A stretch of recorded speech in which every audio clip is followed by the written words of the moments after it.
Hello, my name is Sheila Bond, and today I will be discussing what is the agreement President Biden signed to Ukraine.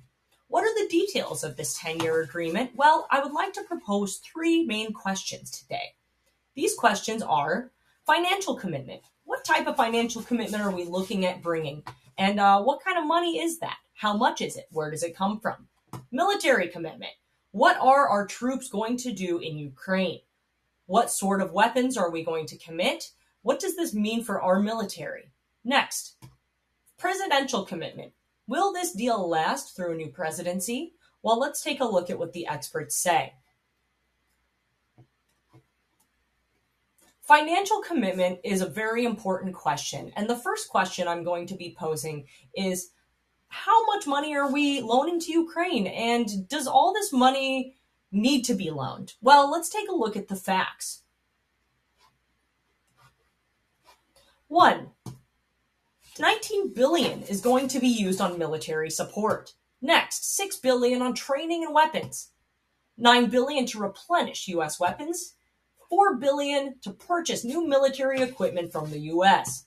We're going to spend 3.9 billion on troops that are going to be deployed in Europe, though they will not be deployed directly to Ukraine, to avoid triggering a full-on war.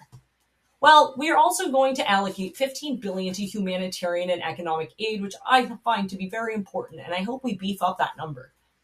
Lastly, 11 billion will be providing defense equipment to Ukraine. So we will also be paying for this by freezing Russian assets. The main thing we're going to do is freeze all their assets in their banks and use that insurance and that interest to fund Ukraine. We are not going to give that money back to Russia, says Ukrainian reporter on NBC. Next, very important key points that we're going to be talking about regarding our military involvement. Now, to me, this was something I paid very close attention to because our military getting involved in such a hostile environment definitely brings me some concern. But let's see what our military is going to do there. First, we're going to train and equip Ukrainian soldiers.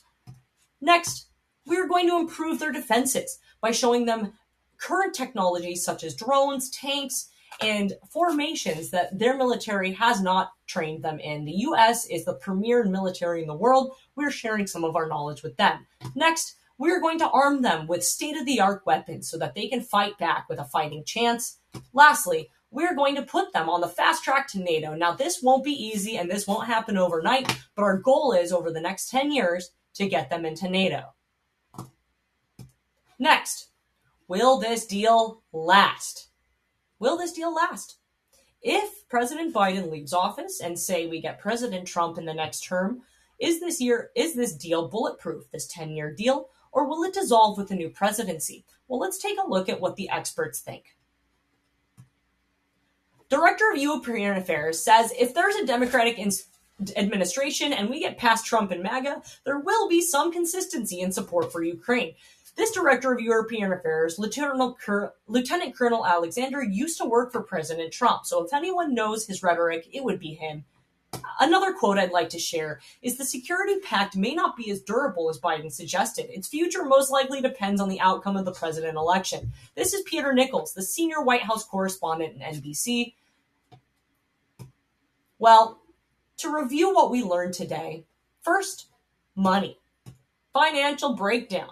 I think we have a very clear idea on where this money goes. Is all of it ethical? I'm not sure. I'm not sure if we should be giving so much to military and less to humanitarian aid. Personally, I would like to see more of that go to aid. Next up, we are going to take a look at military.